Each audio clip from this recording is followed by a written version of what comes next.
فأعوذ بالله من الشيطان الرجيم بسم الله الرحمن الرحيم إن الذين يكفرون بآيات الله ويقتلون النبيين بغير حق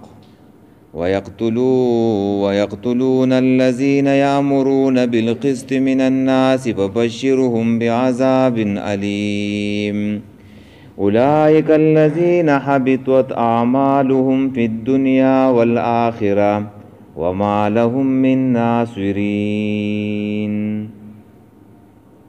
دا سورة آل عمران دے او آیات نمبر دے 21 او 22 دے. ان الذین یقیننا کسان یکفرونا چې کفر کوي بآیات الله په آیاتونو د الله ويقتلون النبیین او وجن پیغمبران بغیر حق پنا حق ويقتلون الذین وجن او کسان لرا یامرون بالقسط چې حکم کوي په انصاف سره من الناس د خلقونه فبشرهم بعذاب علیم نو زیر ورک دیو ته په درناک عذاب سره.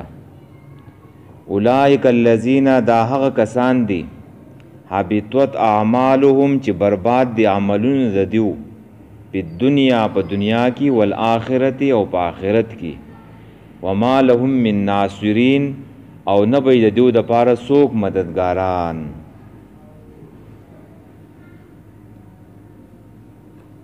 په دې آیات کې دا وَإِن تَوَلَّوْا تفصیل لے پرونی آیات کی تیر شو وَإِن تَوَلَّوْا فَإِنَّمَا عَلَيْكَ الْبَلَاغ که دیو د دین اسلام نه مخ واړو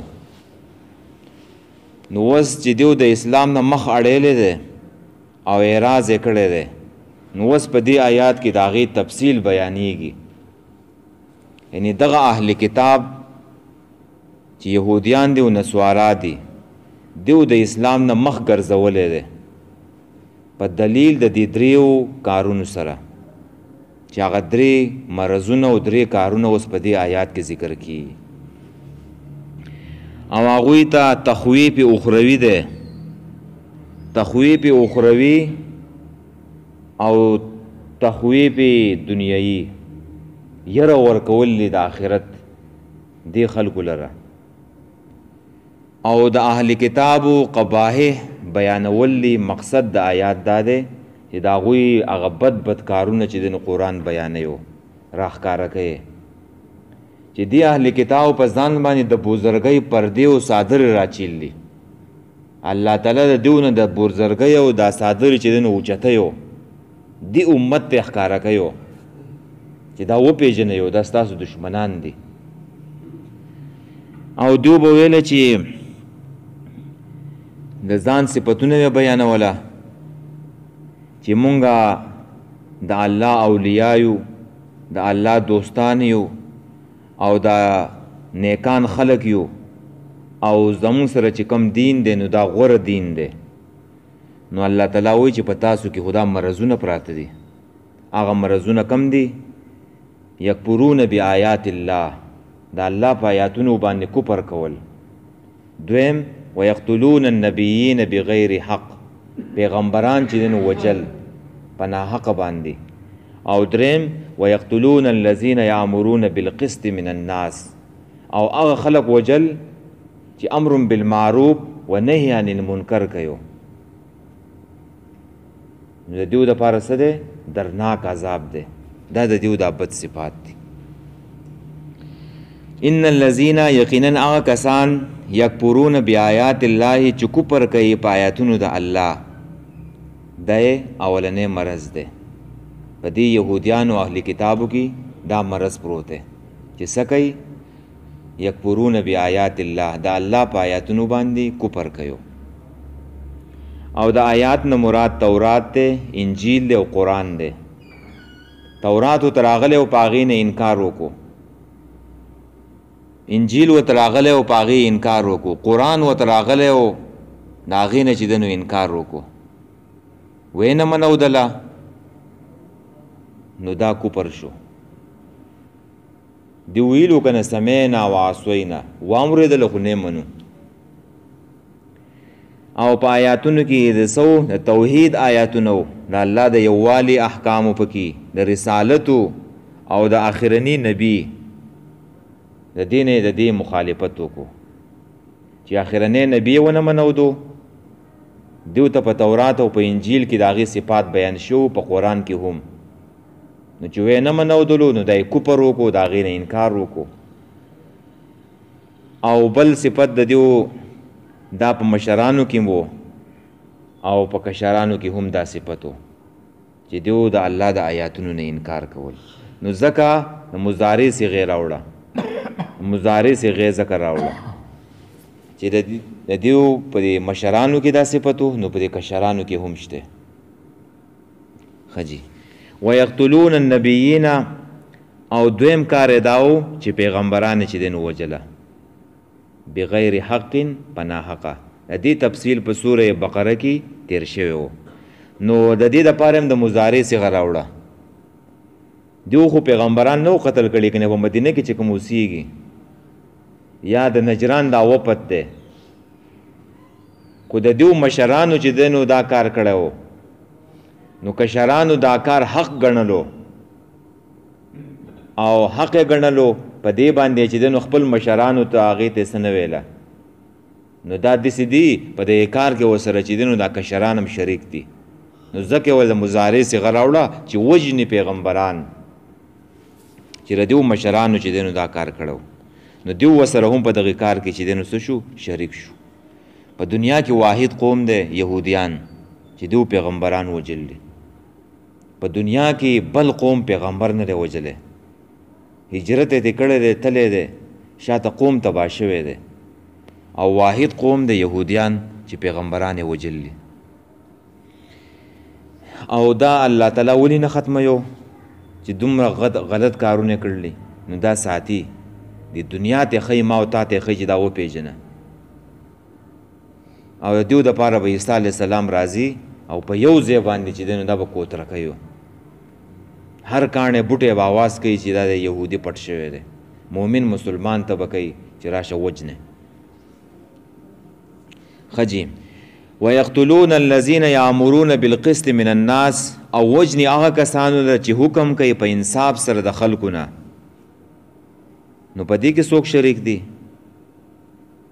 په دې کې اصحاب رسول دي علما دي حق پرست خلق دي چې امر بالمعروف کوي او نهی عن المنکر کوي. نو دیو بچی دی نو دا خلق وجله او په دې امت کې هم شته دی چې څوک حق بیان کوي امر بالمعروف نهی عن المنکر کوي د خلکو هغه بدي شي و چې دا به د دې لار نه چې دی نو څنګه درې کوو او دا په یهودیانو کې هم چې دی نو دا کار او دا خو د پیغمبر نایب غونته کی د پیغمبر په ځای باندې چې دنو کار څوک کوي علما کوي امر بالمعروف و نهی عن المنکر کار کوي او د دې خلکو چې دنو هغه بدي شي دا مخې نه چې دنو لرې کوي حق یې بدي شي حق په اصل کې په دې دور کې ونه وجلسه سمیع الحق مولانا ناغه اکوړه خټک هغه څه جرم و چې هغې وجلو خو بس حق یې بیانولو که نه حق یې ویلو. دغه شانته کې کراچۍ هغه خیر بچ شو مفتی تقی عثماني صاحب هغه ژوندی دی الله تعالی بچ کو خو هغه هم چې دی نو په ګاډۍ وله چې دی نو تقریبا 14 ډزې کړوې خو الله تعالی هغه بچ کو. نو حق پرست خلک دی خلک یې نه پرېږدي. دغه شان په پېښور کې یو عالم و هغه څه نوم و هغه دماکې پې وکړه او بیا چې دی نو هغه شهید کو پېښور کې و په دې روژه کې چې دی نو هغه شهید کړی و نوم بیا چېرته را په یاد شي. نو حق پرست خلک چې دی نو هغه خلک نه پرېږدي هغه چې دی نو د خلکو بدي شي. نو دا کسان نه دي ویقتلون الذین یامرون بالقسط من الناس دا انبیا نه دي ښه غیر انبیا دي چې دیو به دعوت کولو د حق توحید خبره به کوله خلق به چې دی نو حق ته رابلله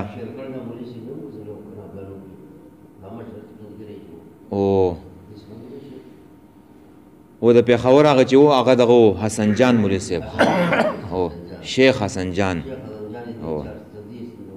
او دغه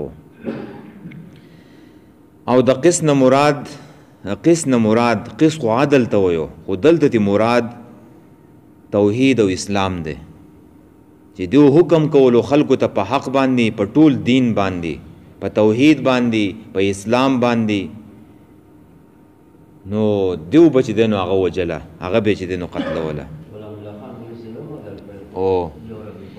او ډېر علما چې دی نو هغه دی بېدینو خلکو چې دی نو هغه د مخکې نه چې دی نو لرې کړله د هغوی جرم سو حق بیانول توحید بیانول او دا صفت په یهودیانو کې و په یهودیانو کې چې دی نو دا صفت و ابن کثیر او ابن جریر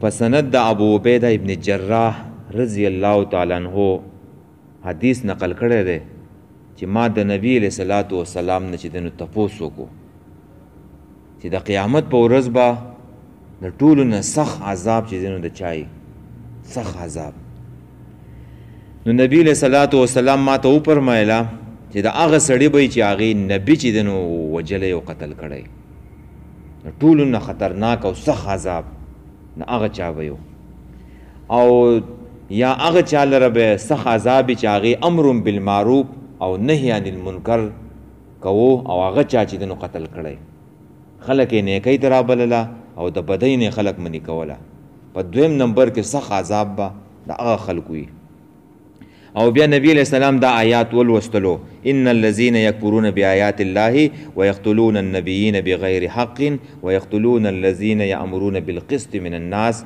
وبشرهم بعذاب عليم نبی علیہ السلام دا آیات ولوستلو نو بیا نبی علیہ السلام فرمایله اے ابو عبیده چې بنی اسرائیلو د ورځې په اول ټیم کې 43 پیغمبران چې دی نو ووجله سو 43 پیغمبران په یوه ورځ کې د ورځ په اوله کې دا یې شهیدان کړله او بیا نور 170 کسان را پاسېدله چې هغوی دیو ته بیان کو امر بالمعروف و نهی عن المنکر ورته کو چې خدای هم غر کوي او تباه شي دا مولې قتل کړله د دیو جرم سو نو د ورځې په آخر کې 100 کسان چې دی نو دغه کسان قتل کړله چا چې ورته د حق خبره کوله او د دې کار نه منې کوله نو دغه کسان یې چې دی نو قتل کړله نو بیا نبی علیہ السلام ویله چې په بشرهم بعذاب علیم زیره دیو دپاره په درناک عذاب باندې زیره دی خجین ويقتلون الذين وجن کسان لره یامرون چې حکم کوي بالقسط بالعدل په انصاف باندې یعنی ټول دین نه دی دا انصاف دی ټول دین چې څوک بیانوي دا انصاف دی او عدل دی په دې کې د ظلم یو خبره هم نشته نو دې خلکو څه جرم و دیو عدل خبره کوله توحید خبره کوله د دین اسلام احکام بیانوله من الناس د خلکونه نو څوک دی پکې نبی علیہ السلام ملګری دی پکې حق پرست علما دی پکې او هغه خلک پکې داخل دی چې هغه امر بالمعروف و نهی عن المنکر کوي او د بنی اسرائیلو په دور کې دغه علماو دغه امر بالمعروف و نهی عن المنکر والا خلکو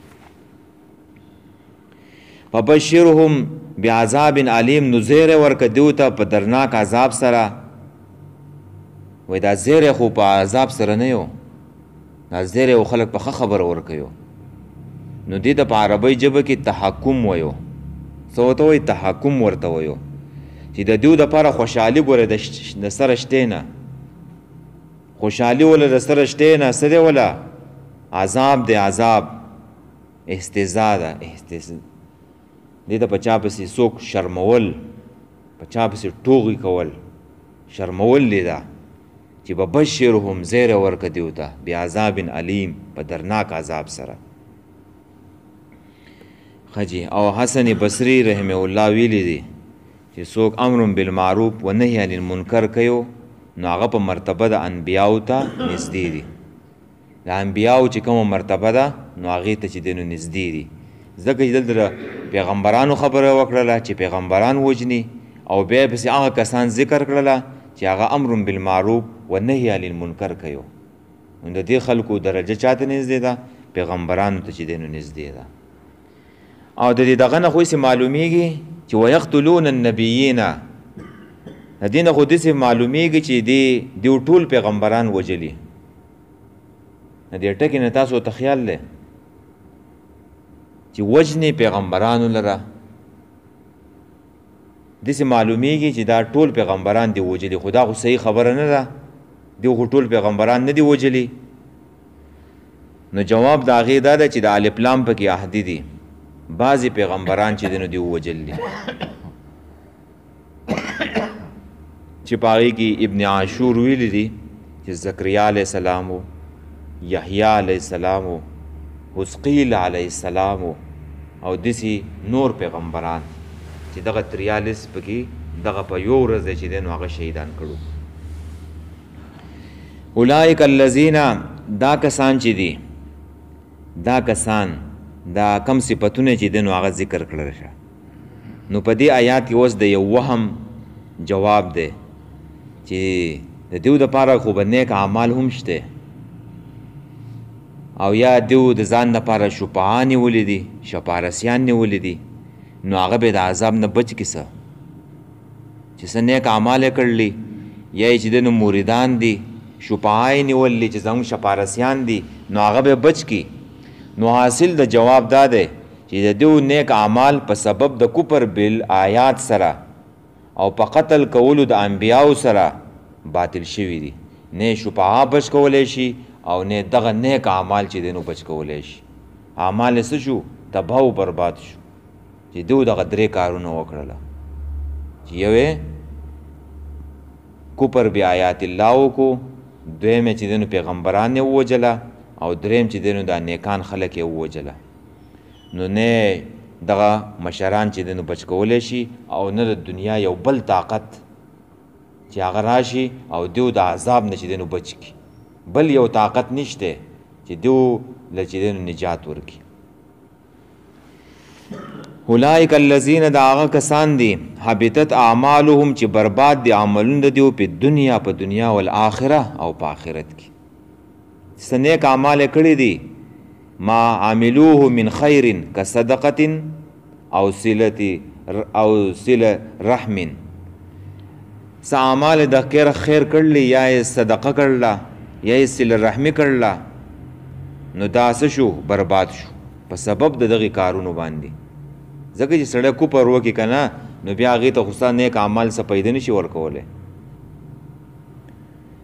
ښه جي والآخرت، او په آخرت کې به ورته د هغې څه جزا څه بدله چې دی نو هغه به نه میلاویږي چې د دغې نیک اعمال چې څه کړلي.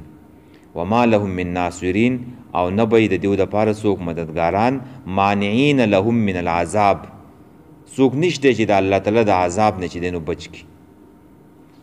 ابو حیان اندلوسی تفسیر بحر محیط والا هغه ویلی دي چې د دیو 3 صفات ذکر کړل قبیح. 3 صفات کوم دیر شو؟ کفر بآیات الله، ويقتلون النبیین، ويقتلون الذین یامرون بالقسط من الناس. نو په هغې باندې 3 عذابونه په ترتیب سره مرتب کړله.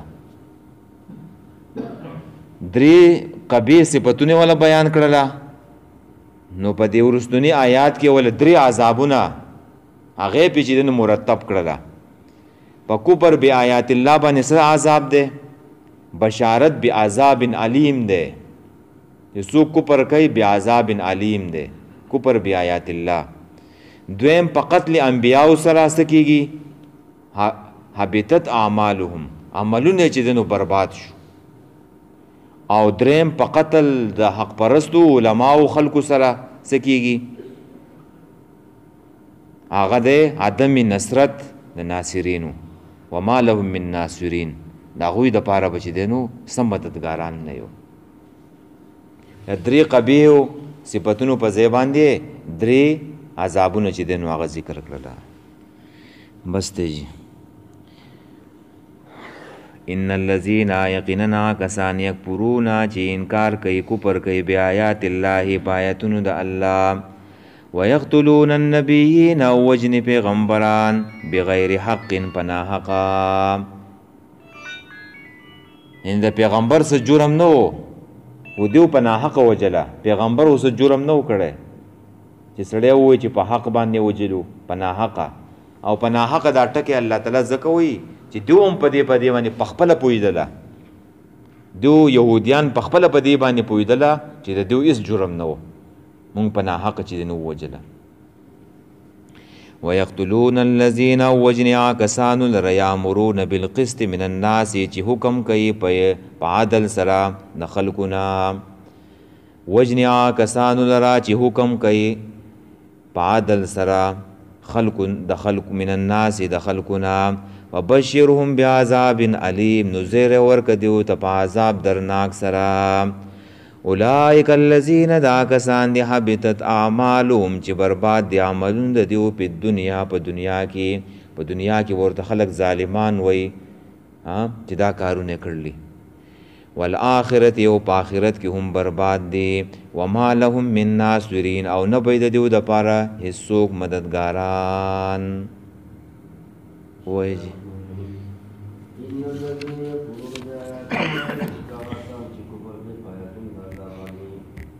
ويقتلون النبيين بغير حق او وزن پیغمبران